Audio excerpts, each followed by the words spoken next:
Que se passe-t-il? Aucune réaction de la part de Tshisekedi. Goma est tombé depuis plus de 3 semaines. Aucune sanction n'a été prise. Aucun changement de tactique n'a été opéré. Aucun remaniement ministériel. Aucun blâme sur personne. Mais que se passe-t-il? Tshisekedi est-il toujours vivant? Tshisekedi est-il toujours aux commandes? Tshisekedi comprend-il seulement ce qui est en train de se passer? Devant les yeux du monde entier, son pays est en train de s'écrouler. M. Tshisekedi ne réagit pas. Les soldats sont en train de fuir.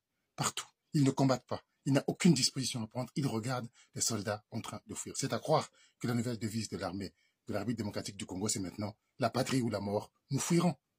Tshisekedi, si tu as envie d'humilier le nom Tshisekedi, c'est ton problème. Mais là, tu es en train d'écraser et d'humilier tout un pays et tout un peuple. C'est pas possible. Goma est tombé. Bukavu est tombé.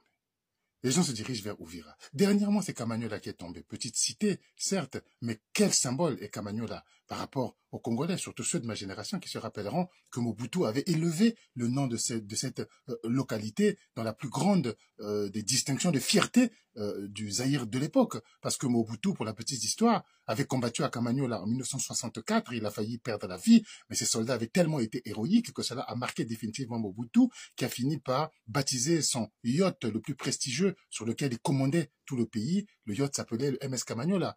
Le groupe d'élite de la garde présidentielle s'appelait également Kamanyola, ainsi que le stade des martyrs. C'était un nom d'honneur qui est tombé sans combattre. Et les gens sont en train de partir. Les images circulent de partout. La seule personne que ça ne dérange pas, c'est Félix Tshisekedi. Mais qu'est-ce qui se passe, Tshisekedi? Mais prends des mesures. Prends des mesures. Décide quelque chose. C'est pas possible. Je suis radicalement opposé au coup d'État, comme chacun le sait. Mais tu pousses les gens à bout. Félix, je t'en prie, mais réveille-toi. Le peuple t'attend. Aujourd'hui, Nanga ne peut pas négocier. Nanga est en telle position de force que je dirais même que Nanga n'a plus besoin du Rwanda. Mais il avance et les villes sont en train de tomber à ses pieds, sans même qu'il fasse le moindre effort, sans même qu'il tire le moindre coup de feu. Qu'est-ce que le Rwanda lui ajoute aujourd'hui? Vous vous rendez compte?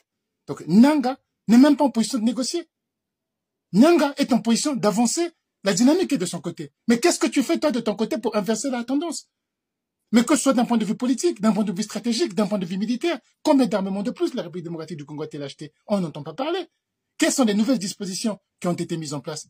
Quelle est l'approche que tu as eue vis-à-vis de ta classe politique? Mais ne serait-ce que libérer tous ces journalistes, tous ces hommes politiques, les Seth Kikuni, les Mike Mokebai, tous ceux que tu as gardés en prison pour des petites raisons fallacieuses. Mais ça redonnera un souffle au peuple, une nouvelle union. Mais appelle tes amis, appelle tes frères, Katumbi, appelle ton frère Fayoulou qui ne demande qu'un dialogue, mais nomme-le responsable d'un dialogue. Mais d'aimer tous les gens qu'on te reproche d'avoir nommé pour des raisons familiales et tribales et qui n'ont aucune expérience. La rébellion est en train d'avancer vers le Katanga. Mais le Katanga va tomber, mais comme un fruit pourri, tout le monde est au courant. Que fais-tu? Absolument rien. Tu as nommé comme commandant en chef là-bas au Katanga Edi Kapen qui a passé 20 ans de prison, qui n'a plus aucune compétence militaire. Quand il rentrait en prison, le téléphone portable existait à peine. Aujourd'hui, il est sorti, on a des drones, on a des GPS, des choses qu'il ne maîtrise pas. Toute l'armée qu'il a en commandement, il n'a plus de réseau à l'intérieur. Voilà comment tu es en train de t'écrouler. Mais tout le monde te l'a dit, Félix. Mais on est outré. Le monde entier est stupéfait d'un tel silence, d'un tel commandant en chef au moment de la guerre, qui n'a aucune action à faire, rien à donner. Mes propositions ne sont peut-être pas exactes, ne sont peut-être pas correctes. Je connais peut-être pas le terrain. Mais que fais-tu, toi, qui y est, qui sait ce qu'il y a? Rien, on n'a rien vu. Félix, réveille-toi. Réveille-toi. Tu as un pays à sauver, tu as un honneur à défendre. Réveille-toi. Tu es président de la République et ton but, c'est pas seulement de voyager, mais de prendre des dispositions à l'intérieur pour sauver le pays. Le M23 et ses alliés rwandais sont en train d'avancer vers Lubumbashi, mais également vers le nord. On n'en parle pas. Ils ont attaqué il y a 2 jours Lubero, une localité dans le nord Kivu où est censé se trouver un bataillon ougandais. Tiens, les Ougandais, que font-ils là? Pourquoi tu n'en parles pas? Le fils Museveni n'arrête pas d'avoir des propos belliqueux, qui est également commandant en chef de l'armée ougandaise. Il dit récupérer des territoires, modifier les frontières faites par la colonisation. Il dit qu'il ne faut pas s'attaquer au M23. Il dit qu'il faut soutenir son oncle Kagame. Mais toi, tu ne dis rien. Tout un gouvernement est silencieux. Que se passe-t-il? C'est quoi ce deal? Est-ce de la complicité?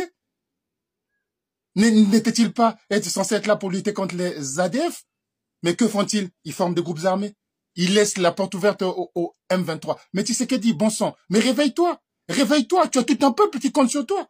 C'est toi qui es là, tu as voulu de ce pouvoir-là. Mais vas-y, réponds aux aspirations du peuple. Réponds à la demande générale. Nous sommes outrés. Je ne suis pas du Congo-Kinshasa.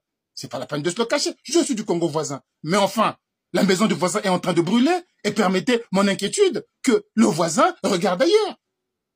Tshisekedi, Agis!